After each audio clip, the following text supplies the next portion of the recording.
Alô, pessoal, você que está acompanhando aqui no canal, além dos nossos conteúdos, porque a gente não parou de estrear conteúdos novos, além dos vídeos do curso de História dos Concílios, que também está por aqui no nosso canal.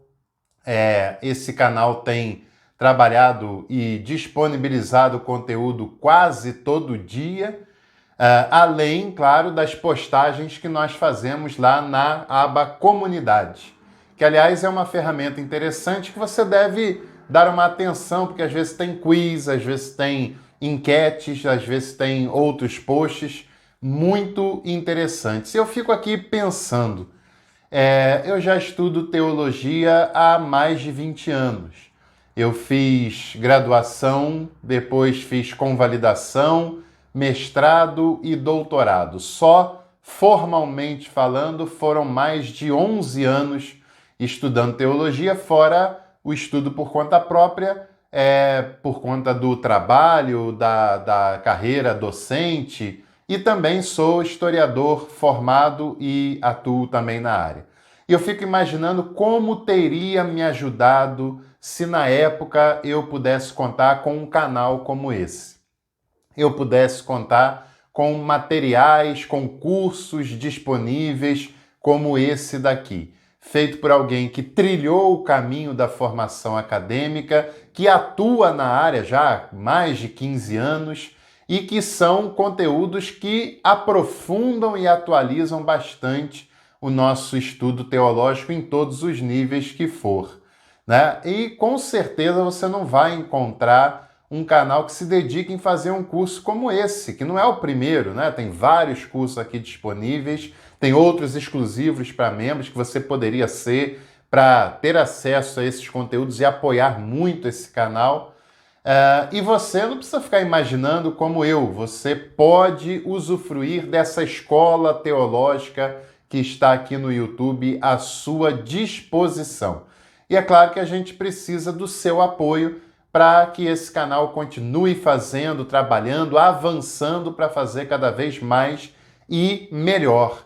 Então apoie a gente se inscrevendo, ativando todas as notificações, curtindo e compartilhando. Também você pode mandar a sua oferta ou pelo Valeu, que está aqui debaixo do vídeo, você escolhe o valor, ou então pela chave Pix. Seguindo na nossa história conciliar, vamos avançando pela Idade Medieval e hoje nós temos mais 2 concílios para a gente pensar, para a gente refletir aqui. O primeiro desses concílios que nós vamos falar é o 7º Concílio Ecumênico, Concílio de Nicéia II, que aconteceu no ano 787. Você sabe que o primeiro de todos os concílios foi em Nicéia, mas nós tivemos outro concílio lá nessa cidade tão importante, ou relativamente importante, que se deu no ano de 787. As principais questões tratadas em Nicéia II foram questões ligadas à liturgia, reformas litúrgicas, acréscimos à liturgia das cerimônias eclesiásticas daquele momento, que é uma coisa que passou por várias e várias reformulações, afirmações, até chegar no que se conhece hoje no catolicismo romano. No protestantismo histórico também a questão litúrgica é bastante simbólica, bastante pedagógica. No protestantismo mais pentecostal, mais evangélico, essa liturgia é muito flexível, em alguns momentos até desprezada, que é uma pena, né? Claro que para essas tradições não faz muito sentido uma liturgia formal ao ponto de engessar, porém uma ausência de liturgia também faz aqueles cultos que não tem hora para acabar, não tem hora para começar, que tem um monte de oportunidades, que desvia o foco totalmente, que não tem início, meio e fim, e também é muito ruim essa situação, com toda certeza.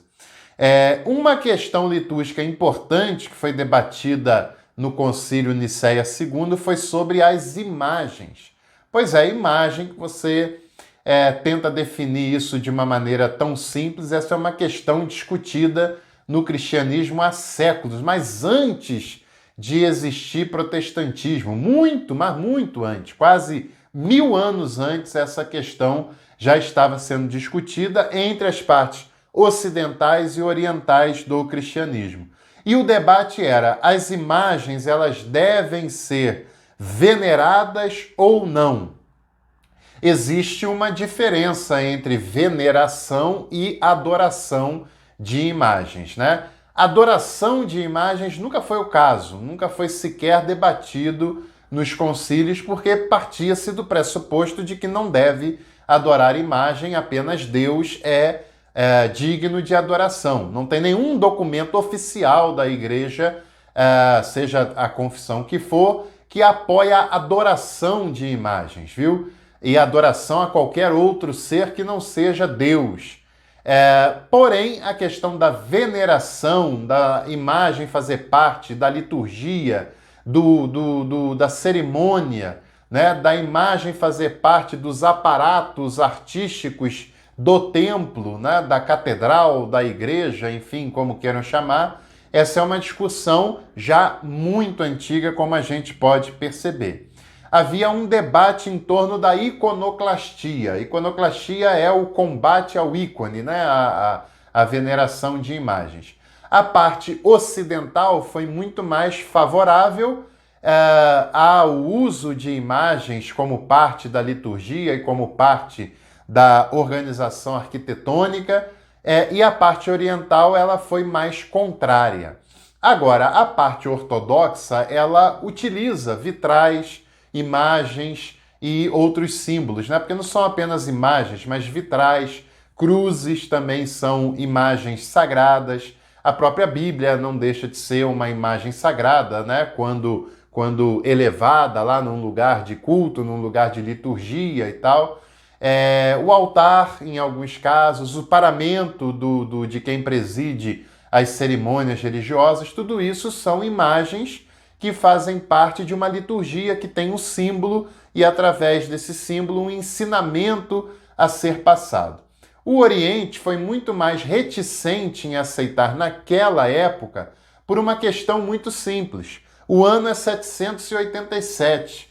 Tem pouco menos de 200 anos que surgiu o islamismo. O islamismo é do século VII, né? Tem 100 e poucos anos o surgimento do islamismo, que é muito mais próximo da igreja cristã oriental do que da igreja cristã ocidental. O islamismo surge na Península Arábica e ele, em pouco tempo, né, em 100 anos, ele já tinha se expandido por muitos lugares ali do Oriente Médio, da parte oriental do Império, do norte da África, inclusive, e tinha dominado regiões que eram até então tradicionalmente regiões cristãs, como o norte da África, que foi um grande celeiro de teologia cristã, um grande celeiro de grandes nomes da teologia. E esse islamismo ele avança com um ímpeto muito forte e ele causa muita preocupação na parte oriental do cristianismo, que é a parte mais afetada por essas conquistas do islamismo, e que acusam os cristãos de idolatria também por causa do uso de imagens, mas principalmente por causa da concepção de trindade, né? Então, essa é uma preocupação do Oriente. O Oriente, até para tentar se defender um pouco melhor, ele acaba abrindo mão dessa questão das imagens durante um tempo, principalmente nesse período. Outra coisa também, os monofisistas, que eram contrários ao ícone e afirmavam que apenas Jesus poderia ser o símbolo de Deus, e, consequentemente, também não apoiavam essa ideia. Monofistas esses que já tinham sido limitados e até condenados em concílios anteriormente falando. A igreja acaba aprovando o uso de ícones e reafirmando, dentre outras coisas, a intercessão dos santos, que mais à frente, na Idade Medieval, vai ter uma definição papal dizendo sobre o papel que essa intercessão dos santos que já tinham morrido também pode ter na vida cristã, isso naquele cenário, é claro, porque até então essa ideia não fazia parte, era a intercessão daqueles que estão vivos, né? E depois isso vai ser reformulado mais lá no meio da Idade Medieval, mas não através de concílios, né? Outra questão importante para a gente finalizar essa nossa aula é o Concílio Constantinopla IV. Pois é, a gente já falou dos 3 primeiros aqui e Constantinopla sediou um 4º concílio. Foi a segunda cidade que mais recebeu concílios, com 4 no total, mas teve uma cidade que recebeu 5. Qual cidade é essa? Escreve aqui nos comentários se você já sabe. Se não, em breve vai saber ou vai confirmar se sabia ou não. O Concílio Constantinopla IV aconteceu entre os anos de 869 a 870. Recapitulou atos e declarações dos 7 concílios anteriores. Também vivia uma situação política muito complexa, né? E é claro que, em se tratando da capital do Império Oriental, a questão política sempre é um ponto muito importante, e a disputa nesse cenário já há algum tempo, a questão da primazia episcopal, da primazia patriarcal entre o bispo de Roma e o bispo de Constantinopla. São 2 bispos de 2 cidades importantíssimas, uma o centro do Ocidente, a outra é o centro do Oriente no cenário, e também os líderes dessas cidades são patriarcas. O Papa um dos títulos do Papa é que ele é o patriarca do Ocidente. E o bispo de Constantinopla é o patriarca do Oriente. E no Concílio Constantinopla IV, no século IX, né, havia ainda resquício de uma disputa entre o patriarca Fócio e o bispado de Roma. Principalmente pela questão do uso de pão não levedado na Eucaristia. Também a questão da Páscoa foi um fator que influenciou essa disputa lá na época do Fócio, né? Porque a parte oriental defendia que a Páscoa deveria ser comemorada no dia exato em que ela caísse pelo calendário judaico, que era 14 de Nissan, independente se fosse numa segunda, numa quinta, numa sexta, e a parte ocidental, ela insistia que por uma questão litúrgica, por uma questão simbólica, a Páscoa deveria ser comemorada sempre aos domingos, no primeiro domingo depois do dia 14 de Nissan. Claro, no mundo ocidental, você sabe muito bem, a Páscoa comemorada sempre aos domingos, prevaleceu a visão do mundo ocidental, pelo menos aqui, é claro, né? Lá no Oriente é diferente. Quando eu digo Oriente, nesse caso, estou me referindo ao que hoje é a Rússia, a Ucrânia, a Grécia, a Turquia, a Romênia, os países ali do leste europeu, né?